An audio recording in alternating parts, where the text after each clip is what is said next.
Very good morning to all of you. Myself Jyoti Malviya, lecturer chemistry in GGIC Katra.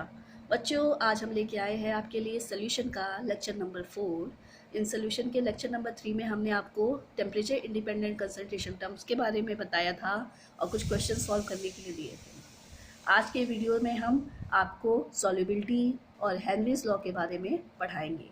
चलिए start करते हैं। सबसे पहले सॉल्युबिलिटी क्या होती है, विलेयता। आपने देखा होगा कि जैसे हम शुगर को वाटर में डिज़ोल्व करते हैं डिज़ोल्व, तो क्या होता है, अगर हम मान लीजिए हमने 1 ग्लास वाटर लिया और उसमें हमने हाफ़ स्पून शुगर डाली और उसको हमने क्या किया, उसको स्टर किया, तो आपने देखा कि वो शुगर क्या हो जाती है, डिज़ोल्व हो जाती है। उसके बाद अगर अब हम इसमें फिर से हाफ़ स्पून शुगर डालेंगे, फिर से डिज़ोल्व करेंगे, तो वो फिर से डिज़ोल्व हो जाएगी। इस तरह से हम बार बार शुगर डालते रहेंगे और तब तक उसको डिज़ोल्व करते रहेंगे जब तक वो डिज़ोल्व होना बंद नहीं कर देती। तो एक ऐसी कंडीशन आएगी जिसमें आपकी शुगर जो है वो वाटर में डिज़ोल्व होना क्या कर देगी, बंद कर देगी। तब क्या होगा, तो जब आपका शुगर, जो अमाउंट ऑफ शुगर है, आपने शुगर ऐड किया और जब शुगर आपने फिर ऐड किया और उसके बाद वो डिज़ोल्व होना बंद कर दे रही है, इसका मतलब जो सोल्यूशन अब आपका हो गया है वो सैचुरेटेड सोल्यूशन हो गया। समझ में आया? सैचुरेटेड सोल्यूशन का मतलब ये है कि जब आपका जो सॉल्यूट है वो सॉल्वेंट में डिज़ोल्व होना बंद कर दे, तो उस सोल्यूशन को हम क्या कहेंगे, सैचुरेटेड सोल्यूशन। तो सॉल्युबिलिटी क्या होती है, वही है जब आपका डिज़ोल्व होना बंद कर दिया, इसका मतलब अब उसमें सॉल्युबिलिटी क्या है, उसकी ज़ीरो हो गई ना। जब डिज़ोल्व होना बंद कर दिया, अब डिज़ोल्व तो हो नहीं रहा है, तो उसकी सॉल्युबिलिटी वहाँ पे क्या होने लगी, कम होने लगी। लेकिन जब वो डिज़ोल्व हो रहा था तो उसकी सॉल्युबिलिटी कुछ ना कुछ थी वहाँ पे। तो सॉल्युबिलिटी क्या होती है, amount of a substance in gram dissolve in a 1 unit volume of a particular solvent to form unsaturated solution to form saturated solution at given temperature and pressure। Amount of a substance मतलब आपका solute के बारे में बात कर रहा है कि अमाउंट ऑफ सॉल्यूट जो होगा, जो 1 यूनिट वॉल्यूम के किसी पर्टिकुलर सॉल्वेंट में डिज़ोल्व होके सैचुरेटेड सोल्यूशन फॉर्म करेगा, उसको हम उस सब्सटेंस की क्या कहेंगे, सॉल्युबिलिटी कहेंगे। जनरल यूनिट जो होती है सॉल्युबिलिटी की, वो ग्राम प्रति लीटर या मोल्स प्रति लीटर होता है, ग्राम पर लीटर और मोल्स पर लीटर। उसके बाद देखते हैं, अगर हम एक कंटेनर लें और कंटेनर में हम क्या करें, सॉल्वेंट ले लेते हैं, मान लीजिए वाटर ले लिया हमने और उसमें सॉल्यूट हमने ले लिया NaCl, नमक ले लिया। अब हमने फिर से उसमें NaCl डालना स्टार्ट किया, वो डिज़ोल्व हो रहा है। उसके बाद एक स्टेट ऐसी आएगी कि वो क्या हो गया, डिज़ोल्व होना बंद कर दे। तो यहाँ पे सॉल्युबिलिटी के बारे में हम ये भी कह सकते हैं कि जो मैक्सिमम अमाउंट होगा सॉल्यूट का, जो सॉल्वेंट में डिज़ोल्व हो जाएगा, वही आपका क्या होता है, सॉल्युबिलिटी होता है।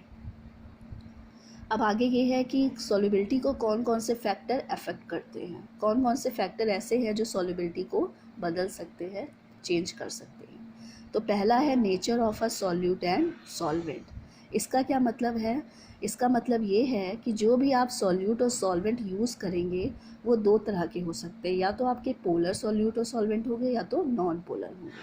अगर पोलर है, पोलर फॉर एग्जांपल जैसे वाटर है, वाटर अगर आपका पोलर सॉल्वेंट है तो आप इसमें कोई नॉन पोलर सॉल्यूट यूज़ नहीं कर सकते, हमेशा पोलर सॉल्वेंट के साथ पोलर सॉल्यूट ही डिज़ोल्व होगा। इसी तरह अगर कोई नॉन पोलर है, फॉर एग्जांपल बेंजीन है, ये नॉन पोलर सॉल्वेंट है, तो इसके साथ हमेशा जो सॉल्यूट होगा वो भी क्या होगा, नॉन पोलर होगा, तभी हमें सॉल्युबिलिटी मिलेगी।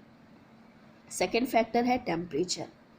टेम्परेचर सॉल्युबिलिटी को कैसे अफेक्ट करता है, देखिए आपको पता है, solute combined with a solvent to form a solution. ठीक है, हमने 2 तरह के रिएक्शंस डिस्कस किए थे, एक एंडोथर्मिक रिएक्शन और एक एक्सोथर्मिक रिएक्शन। जानते होंगे आप, प्रीवियस क्लासेस में पढ़े होंगे एंडोथर्मिक और एक्सोथर्मिक का। एक का मतलब होता है ऊष्मा शोषी अभिक्रिया और दूसरा होता है ऊष्मा छेपी अभिक्रिया।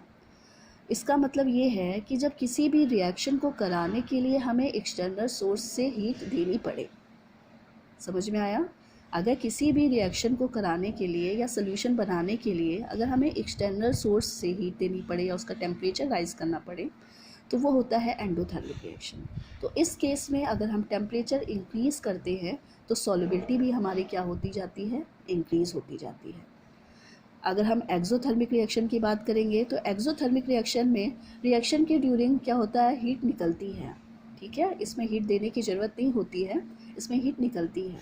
तो ऑलरेडी हीट है और हम उसका टेम्परेचर अगर बढ़ा देंगे तो इस केस में क्या हो जाएगा, उसकी सॉल्युबिलिटी क्या हो जाती है, घट जाती है, ठीक है। तो अगर हम टेम्परेचर के केस में सॉल्युबिलिटी करेंगे तो एंडोथर्मिक रिएक्शन के लिए solubility increases with the temperature and in exothermic reaction solubility decreases with the temperature, ठीक है। आगे है हमारा थर्ड जो फैक्टर है वो है प्रेशर। प्रेशर कैसे इफ़ेक्ट करता है सॉल्युबिलिटी को, तो प्रेशर जो होता है वो आपके सॉलिड और लिक्विड सॉल्यूट में नहीं पाया जाता, ठीक है। प्रेशर जो होता है वो सॉलिड और लिक्विड सॉल्यूट में नहीं पाया जाता क्योंकि वो नॉन कंप्रेसिबल होते हैं, उनको हम फिर से दबा के रिएक्शन में डिसॉल्व नहीं कर सकते क्योंकि उनकी एक डिफिनिट ज्योमेट्री होती है, डिफिनिट साइज शेप होता है, जिसकी वजह से वो क्या होते हैं, उसी अमाउंट में डिसॉल्व होंगे। उसके आगे हम उनको कंप्रेस करके या किसी और तरीके से उसको डिसॉल्व कर दें तो ये पॉसिबल नहीं है। तो प्रेशर जो होता है वो केवल गैसियस सॉल्यूट के लिए अवेलेबल होता है, ठीक है। तो अगर हम यहाँ पे गैसियस सॉल्यूट की बात करेंगे तो गैसियस सॉल्यूट क्या होते हैं, इसमें साइज़ तो कोई डिफिनिट नहीं होता है, तो इसमें गैसियस सॉल्यूट को क्या कर सकते हैं, हम कंप्रेस कर सकते हैं और किसी पर्टिकुलर शेप में उसको रख सकते हैं, ठीक है। तो यहाँ पे जो प्रेशर हो गया वो किसके लिए होता है, केवल गैसियस सॉल्यूट के बारे में होता है। तो यहाँ पे एक स्टेटमेंट आई हेनरीज लॉ की, उन्होंने ये कहा कि solubility of a gas in a liquid is directly proportional to the partial pressure of that gas above liquid surface।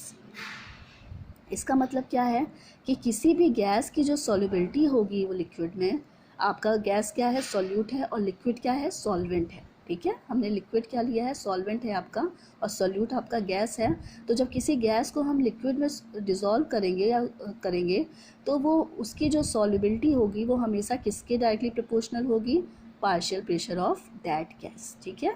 तो ये solubility of a gas is directly proportional to a partial pressure of that gas.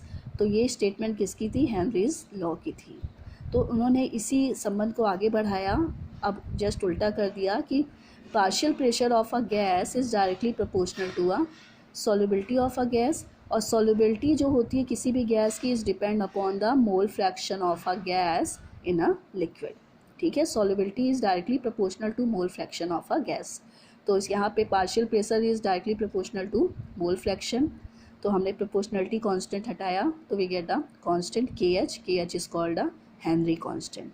यहाँ पे आपका x gas जो है ये है मोल fraction of a gas in a liquid, के एच आपका हेनरी कांस्टेंट है। इसकी यूनिट जो होगी आपकी जो प्रेशर की यूनिट होगी एटमॉस्फेयर, बार, एचडी, जो भी है प्रेशर की यूनिट उसके साथ ही रिप्रेजेंट होगी। तो अगर हम यहाँ पे देखें तो मोल फ्रैक्शन आपका क्या हो गया, mole fraction of a gas is equal to P upon K H, ठीक है। इसका मतलब ये है कि अगर मोल फ्रैक्शन बढ़ेगा तो आपका के एच क्या होगा, कम होगा, और के एच कम होगा तो आपका प्रेशर क्या होगा, बढ़ेगा। तो यहाँ पे ये हमें कंक्लूज़न मिला कि किसी भी सोल्यूशन में अगर सॉल्यूट आपका गैस है और लिक्विड में सॉल्वेंट आपका है तो वहाँ पे अगर हम टेम्परेचर इंक्रीज़ करेंगे तो आपका हेनरी कांस्टेंट बढ़ेगा, और जब हेनरी कांस्टेंट बढ़ेगा तो ऑटोमेटिकली आप देख रहे हैं रेसिप्रोकल रिलेशन है, तो आपका मोल फ्रैक्शन क्या होता जाएगा, कम होता जाएगा। और mole fraction is directly proportional to a solubility of a gas. तो यहाँ पे जब मोल फ्रैक्शन इज़ डिक्रीजेज तो आपका सॉल्युबिलिटी भी क्या हो जाएगा, डिक्रीज़ हो जाएगा। तो वैल्यू जो होती है के एच की वो डिपेंड करती है नेचर ऑफ अ गैस और सॉल्वेंट पे, आपका गैस का और सॉल्वेंट का नेचर कैसा है। जैसे फॉर एग्जांपल मान लीजिए ये के एच वैल्यू डिफरेंट गैस के लिए दी गई है, जैसे 140 दी गई है हीलियम के लिए, तो जिससे के एच वैल्यू हाई है तो ये क्या होगा, इसकी सॉल्युबिलिटी कम होगी, तो लगभग ये इनसॉल्युबल होगा वाटर में। अब के एच वैल्यू क्या है 75 हो गई है तो इसकी क्या हो गई सॉल्युबिलिटी, ये सॉल्युबल होगा वाटर में। के एच फैक्टर और कम हो गया 35 हो गया, अब सॉल्युबिलिटी क्या हो गई, बढ़ गई, ये हाईली सॉल्युबल हो गया वाटर में। तो इस तरह से डिफरेंट गैसों के लिए KH की वैल्यू भी क्या होती है, डिफरेंट होती है। तो उससे हम उसकी सॉल्युबिलिटी डिस्कस कर सकते हैं। अगर हम एक ग्राफ प्लॉट करें mole fraction of a gas in a liquid versus partial pressure, तो we get a straight line with a slope theta. हमने स्लोप मान लिया थीटा है, तो थीटा बराबर क्या हो जाएगा, आप वो स्लोप क्या हो जाएगा, टैन थीटा, और tan theta is equal to आपका क्या हो गया, परपेंडिकुलर अपॉन बेस। यहाँ पे पार्शियल प्रेशर आपका पी मान लीजिए कोई वैल्यू ले ली गई है, और यहाँ पे आपका मोल फ्रैक्शन जीटा गैस ले लिया है, तो ये दोनों वैल्यू हमेशा क्या देगी, आपकी KH देगी। इस तरह से हम KH की वैल्यू इससे फाइंड आउट कर सकते हैं। तो आज के लेक्चर में हमने आपको सॉल्युबिलिटी ऑफ अ गैस बताई और हेनरीज लॉ के बारे में डिस्कस किया। तो मिलते हैं फिर अपने नेक्स्ट वीडियो में।